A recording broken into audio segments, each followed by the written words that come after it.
Welcome back to part 2 of this video interview series with Dr. Dennis Harness, Vedic astrologer and author. For part 1, please click in the link description below. In this video, we'll examine on a deeper level some astrological concepts that can impact our mental well-being. We'll also do a case study on the late Chester Bennington, former singer of Linkin Park. So sit back and enjoy the show.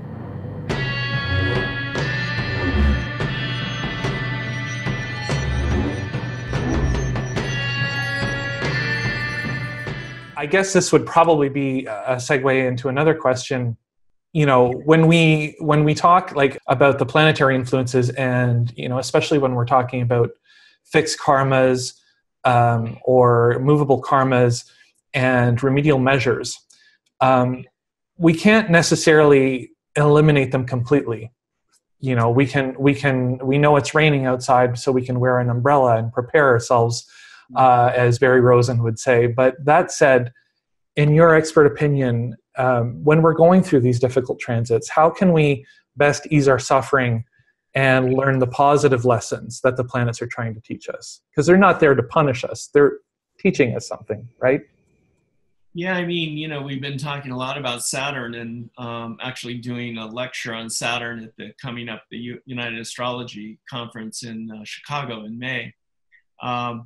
And my guru, Chakrapani Ulal, Vedic astrologer that I mentioned earlier in our interview, he said, make no mistake about it. Saturn is the most important planet for spiritual growth.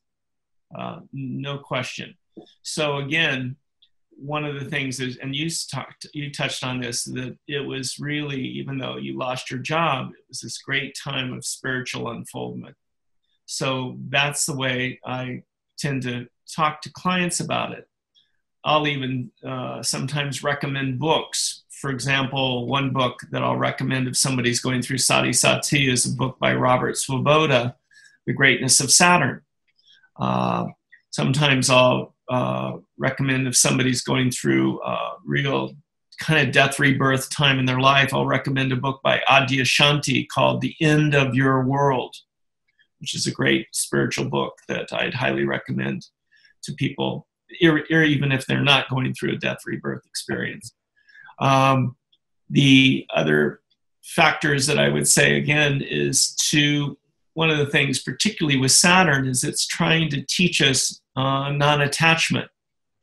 As Yogananda would say, to see this life as a movie, and to realize that we are actors in the movie. But actually, I like what Ramana Maharshi said, that he said that we have to realize that we're not the movie. We're the screen. Our soul is the screen on which the movie is projected. And no matter what's going on in this world, no matter how painful it can be, realize that, again, even if there's a fire going on in the movie, it's not burning the screen. And again, sometimes with these transits, though, it's really important for the person to get psychological help. And I think this is one of the shadow sides of astrology, is if, you have a person going through severe depression, they may really need psychotherapy and even an antidepressant, even though I know a lot of people are going, oh, there's a lot of natural ways to treat these things. But, if somebody's going through severe depression, it may be really appropriate that they take antidepressants, at least for a few months, to pull them out of that and to get them maybe out of a suicidal situation. So we have to be careful as astrologers not to just go and say, go feed a black crow and hope that all the Saturn problems are going to go away. Right. So I think common sense is allowed. And so I think the importance of getting the proper support and help doesn't necessarily have to be a psychotherapist. It may be doing some bioenergetic work or breath work, or going to do, a yoga retreat or something like that. So there can be a lot of ways, making changes in the diet, nutrition, things like that. But I think these transits, they bring about an opportunity really for growth. And that's where I think we can make, as they say, the proverbial lemonade out of the lemons. Right. No, that's true. And I mean, I think, as you rightly pointed out, you have the advantage of being both a psychotherapist and an astrologer. But even when a person is going through a difficult transit, if the astrologer recognizes this, that it's okay to recommend for them to seek professional help as well. That's not necessarily within the astrologer scope of practice. I mean, we don't have it anymore, but I always say one of the most important things for an astrologer is a good Rolodex. Good list of different health practitioners that may specialize in different areas. Like, you may get a client, and in this astrology session, you may uncover sexual abuse issues, for example. And that's not one of my specialties. So I would recommend a psychotherapist that may work with trauma around sexual abuse. And sometimes it's, particularly being a man, if it's a woman client, and about 75% of my clients are women, it may be much more appropriate also for that woman to work with a female therapist around those issues. It may just be a much safer container for them to work through those issues. Definitely. Well, I guess this probably is a good segue to talk a little bit about our case study. What I'm going to do here is share screen. I'm going to bring up the chart here. So I have here the chart of Chester Bennington, the former singer of Linkin Park. And before we started this case study, I just wanted to say a couple of things, to what we were talking about earlier. We're doing this case study to better understand the concepts that we're talking about in this video on a deeper and practical level. But that said, we're doing this out of place of deep respect and honor for Chester as a human being. He was a great musician and songwriter, and in doing so, we're going to be honoring his family and fans who suffered from loss. And while astrology can show us, it can go very, very deep into all aspects of our lives and well-being, we're only going to be looking at the difficult planetary influences at the time that contributed to his mental state. And lastly, it is my belief that any of these influences can be overcome with the right help and willpower. So if anyone watching this video is feeling afflicted, depressed, or even having suicidal tendencies, please seek professional counseling. If we can take an unfortunate circumstances such as the one we're about to study and learn from it, it doesn't necessarily lessen the severity of the past, but we can turn it into a positive into our own lives in the future and learn. So what I'm going to do, Dr. Harness, if you're okay with it, is just sort of walk through a couple of my key observations and looking at his natal chart. Maybe we can comment on it a little bit further. Sure. So the first thing that I noticed was, as you pointed out, his ascendant. He does have Rahu there. He has a Vargotama Saturn, which is in great enemy dignity, and he was a Libra ascendant, which is a lot about harmonizing with others and seeking mutual respect. And his Lagna ruling planet was in the 5th house, conjunct Mercury. So to me, this implies that creativity, including speech or song, and Venus sometimes is associated with the kark of music as is Mercury. So they're joined together in that 5th house. His moon is in 2nd house in Jyeshtha Nakshatra, which is considered debilitated. It's debilitated when it's in that nakshatra, and it's forming a partial Kemandruma yoga. But there are Mercury and Venus are at an angle, so that's kind of canceling that somewhat. But there's still the possibility of feeling maybe a little bit lonely at times, and his moon, which is in the 2nd house in Jyeshtha Nakshatra, goes to his 2nd house, or is the 10th house of ruler of career. So again, 2nd house is connected to the voice. So to me, this implies more that he was using his voice, as part of his career. And so, yeah, as I mentioned, his Saturn is also Raja Yoga, and it was Vargotama. So to me, that would imply some level of fame. And then I just wanted to flip over here because this is an important part. This is the time that his body was found where, unfortunately, he took his own life. Was 9 a.m. on July 20th of last year. So if you look here in Cancer, we have a debilitated Mars paired with Mercury, which was his 12th house ruler, along with Sun. And Sadasati was happening almost, if I flip between charts, so it was within 11 degrees, but it was pretty close. And he had Moon and Venus also aspecting that. So I don't know. To me, it seems like he was probably suffering a lot at that time.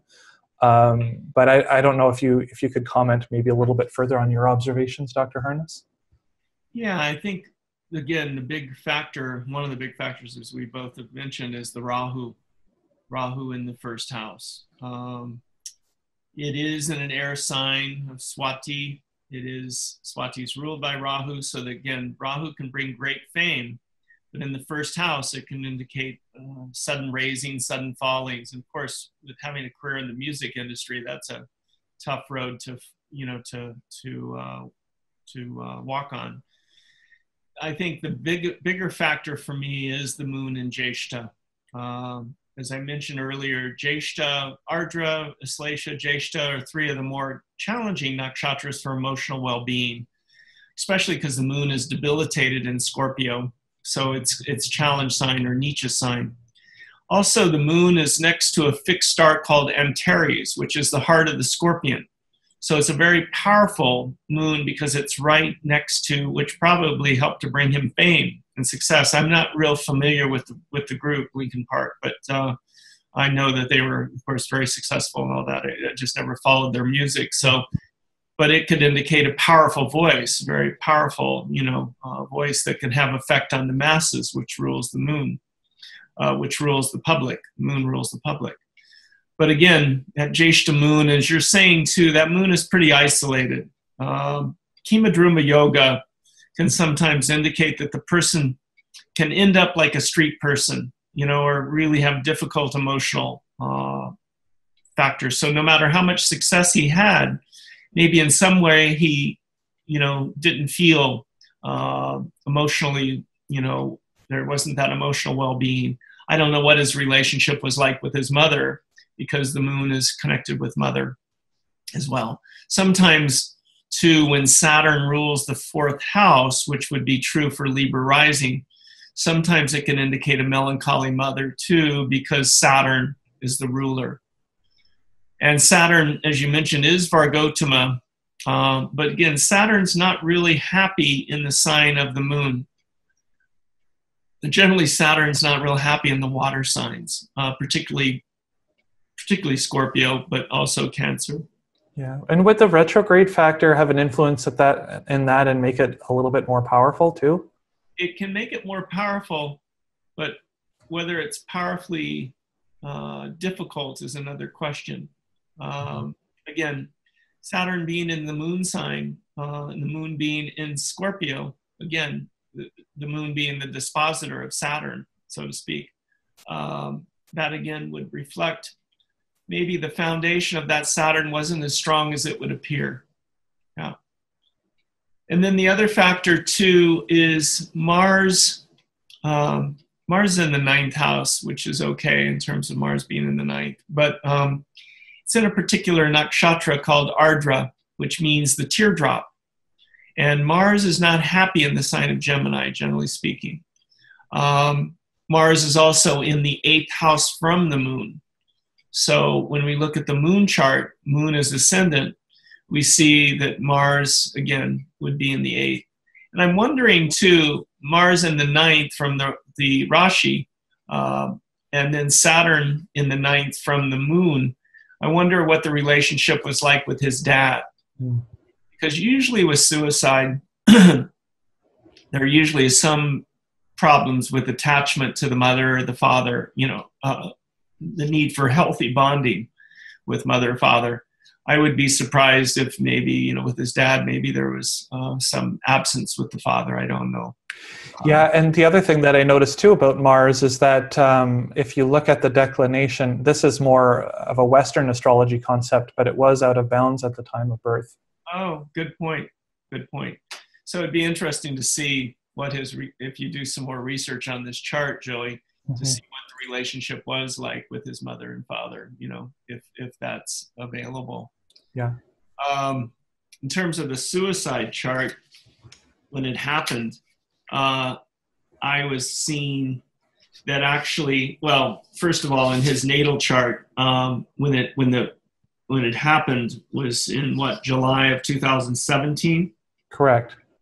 And so he would have been in Venus Mercury, which is actually, you'd say, God, that's great for his career because he's got that really nice Venus Mercury and Aquarius in the 5th house. It's a really nice placement. But the sub-cycle of the Venus Mercury was Saturn. And again, Saturn sometimes can create depression. And usually, as you can well imagine, usually with suicide, there's some depression going on. So it again maybe made for more melancholy kind of nature. That started in end of April of 2017, and as you rightly pointed out, he was right in the midst of Sati Sati. It's actually interesting because Saturn would have been going over his moon more fully in 2016, as well as maybe earlier. I'd have to look at it more carefully, maybe earlier in 2017 as well, when Saturn was exactly going over his moon. So I think this whole thing was building to a crescendo, and maybe even bringing up things with his mother. I don't know. Again, I don't know what was going on, or memories with his childhood. Sometimes the moon is connected with childhood because it's the early memories, because the moon is connected with memory. So maybe he was getting flooded with some trauma from the past, And I don't know that the nature of the suicide. Was it drugs or what? How did he die? I believe it was. He hung himself, if I'm not mistaken. Oh wow. Okay. Yeah. Because one of the things that was going on in the suicide chart, which is kind of vulnerable for all of us, is you can see how tight that conjunction was between Mercury and Rahu. It was really pretty much spot on. In terms of that Mercury, it was within a degree, basically, of those being conjoined, Mercury and Rahu. Okay. And of course, that's again, I think the big one though is the Saturn. Yeah. Interesting. The Venus and Moon were going through his 8th house. You would think of Venus and Moon both in a strong sign, not being a problem, but again, 2 planets going through the 8th house, maybe on some level, I think with suicide, it's really a distorted attempt in a way to try to find God, to try to get out of this worldly life, this, as Amici calls the earth, the plane of sorrow. And so sometimes we even see with the death, usually not with the suicide, but we can see sometimes transiting planets, benefic planets, even going through the 8th house. Correct. And Venus is his 8th house ruler too, and it was very strong. So he would have had that very strong 8th house influence at that time. Yeah. So but, those are the main things that I was seeing in the chart. Was mainly what you pointed out was the Sati Sati, but also the Mercury Rahu would have made just things more vulnerable on the planet in terms of mental issues. Now, if let's just flip it around. These are very unfortunate circumstances, and I'm very sad. It was very tragic how his life ended. But if a client were to walk into your practice with this type of planetary position, and you could see very evidently that there was a lot of negative influences in their life, how would you counsel them to to just be strong and try to learn from these lessons as opposed to just release yourself from them? Well, kind of synchronistically, and of course I didn't plan this, the universe did, but my client yesterday has, and I didn't have her permission, so I don't want to say too much about her chart. It's just suffice it to say that she has a moon-sun conjunction in Sagittarius at about 12, 13 degrees of Sag. So what's happening is Saturn is applying to that. She's going through Sati Sati now because Saturn is in the sign of Sagittarius. And it's coming up onto the moon and onto her sun. And she even said that she'd been feeling suicidal. She wanted to divorce her husband, and they've been married for 30 years, something like that, 20 years, and leave the home and this type of thing. And she's also going into a moon subcycle. And the moon, again, is in Sag, but with the sun. So she was born under an Amavasya, or a new moon, dark moon. So I counseled her on, and she's been a client of mine for years, I counseled her on staying the course with the marriage. My feeling is that it could destabilize her more if she went through a divorce right now. And if she isolated herself more, that it could be more kind of play into the suicidal ideation. So I really encouraged her to maybe find outlets for herself in terms of doing some kinds of spiritual retreats. And she had several lined up that she was wanted to do this year, just so that she was taking an active role in her spiritual development, and also not isolating. And I also recommended, I felt like it would really be good for her to work with a therapist and have that support. I mean, she has my support during this time. But I thought, again, for her, I just felt like a female therapist would be important, because part of her issue was also she wanted to let go of her taking care of her mother, because it had become such a burden on her, which, again, like we said, moon is mom. So I was encouraging her to maybe ask her brother to help out more with the caretaking of her mother. So she was looking into that as well. But those are some of the things. And then we talked a lot about, non-attachment. And but again, the issue is that I really encouraged her to seek more professional help too. And I'm going to do several sessions with her coming up in the next few months, just to be kind of a strong support system for her as well. Because she seems to feel really good after we have our sessions and feel supported and nurtured. And like I said, I've known her for many years. So she's one of those clients that I've done more in-depth counseling work with. So. Good. Okay. So deep cleansing breath. Thank you for sharing that, Dr. Harness. I really, really appreciate it. So I wanted to talk a little bit about, so you're going to be going to Chicago in May. Correct. And in late November, you're going to be hosting the 2018 Vedic Astrology Conference in Sedona as well. Mm-hmm. And can you tell us a little bit about this year and why people should be really excited to go?